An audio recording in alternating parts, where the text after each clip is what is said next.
Have you ever really truly thought about the food on your plate? I mean, not just where it was grown, but where it originally came from. The answer, it turns out, is way more shocking than you think. It reveals that the world we're all living in, from the flowers in our gardens to the actual dirt under our feet, is a pretty recent and, frankly, a chaotic invention. Okay, let's get into it. So our story is going to start with a little puzzle, one that's hiding in plain sight in some of the most famous food in the world. And it's one of those puzzles where once you see it, you can't unsee it. It changes everything. Just think about it for a second. When you picture classic Italian food, what's that one ingredient that just pops into your head? You know, that rich red sauce, that absolutely essential flavor? It's got to be the tomato, right? Well, here's the twist. The tomato isn't Italian at all. It first evolved way over in the Andes and was domesticated in Mesoamerica. It was completely unknown in Italy and all of Europe until after Columbus sailed. So yeah, the cornerstone of Italian cuisine? It's an immigrant. All right, let's try another one. What about that incredible fiery heat that just defines so much of Thai cooking? You know what I'm talking about. That flavor comes from the chili pepper. And I bet you see where this is going. They are also from the Americas. Before the 1500s, there wasn't a single chili pepper in all of Asia. A huge piece of an entire continent's culinary identity literally arrived on a boat just a few hundred years ago. Wild. And this pattern is just everywhere you look. The Irish potato, South American. The cacao that makes Swiss chocolate, from the Americas. Even Florida's famous oranges, they originally came from Southeast Asia. Our entire world has been completely remixed. So what on earth happened? How did our planet's biology get so scrambled?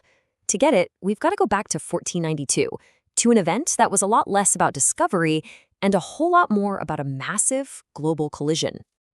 This quote from Charles Seaman just perfectly captures the mind-blowing scale of what we're talking about. For 250 million years, since the supercontinent Pangaea broke apart, the world's two hemispheres had evolved in almost total isolation. The plants, the animals, the microbes of Europe and Asia were completely alien to those in the Americas. Columbus didn't just cross an ocean. He basically hit rewind on millions of years of evolution. The historian Alfred W. Crosby gave this whole thing a name, the Columbian Exchange. But you've got to understand, this was not some organized trade deal. It was a chaotic, often totally accidental, world-shattering biological invasion happening in both directions. As one writer put it, Columbus and his crew, they did not voyage alone. And just look at this ledger. It gives you a sense of how staggering this all was. From the old world to the new, you had catastrophic diseases like smallpox and measles, but also completely transformative animals like horses and pigs, and staples like wheat and coffee. And coming back the other way, the New World sent revolutionary crops. We're talking maize and potatoes that would cause population booms across the entire globe, not to mention tobacco, cacao, and chili peppers. This wasn't trade, it was a biological convulsion. Let's look at just two quick examples that show how profoundly this whole thing reshaped our world. Our first case study is a perfect one. It's the story of how a single American plant didn't just create a new economy, it forged a new and incredibly brutal social order. So in the early 1600s, the English settlement at Jamestown was, to put it mildly, a total disaster. The colonists were starving, they were riddled with disease, constantly in conflict. The whole venture was about to completely fail. But then, a guy named John Rolfe starts growing a sweeter strain of a native plant, tobacco. And it set off this unbelievable chain reaction. First, it became Jamestown's economic savior, a cash crop that Europe just could not get enough of. But tobacco is a hungry plant.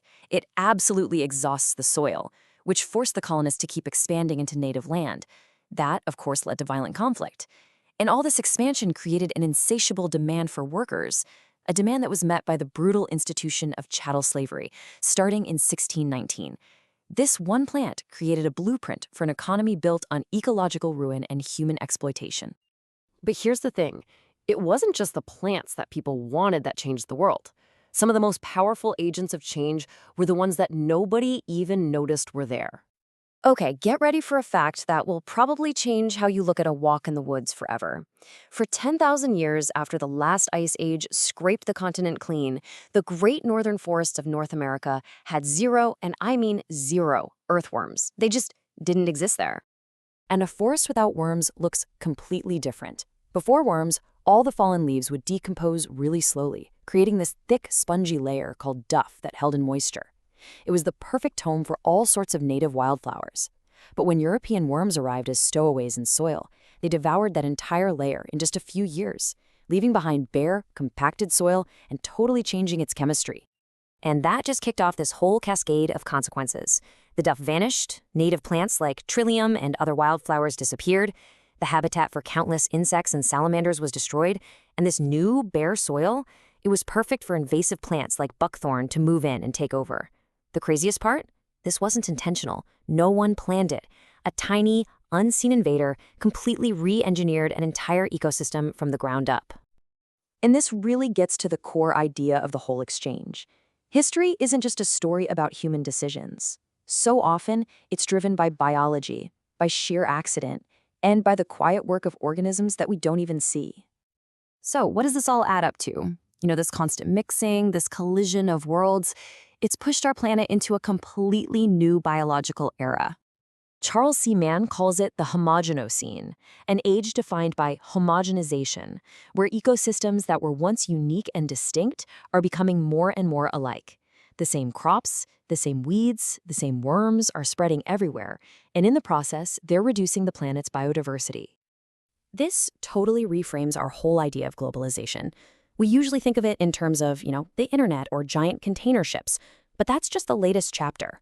The real process of globalization, at its very core, is biological. And it kicked off the moment Columbus's ships reconnected the continents. And that's the key thing to remember. This story is not over. The Columbian Exchange isn't some historical event that we can just study from a safe distance.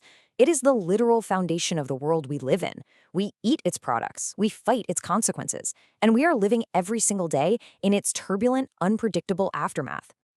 This process of biological mixing, it's only getting faster. We are living in the world the exchange created, this homogenocene. So the really vital question, the one we all have to face, is what happens next?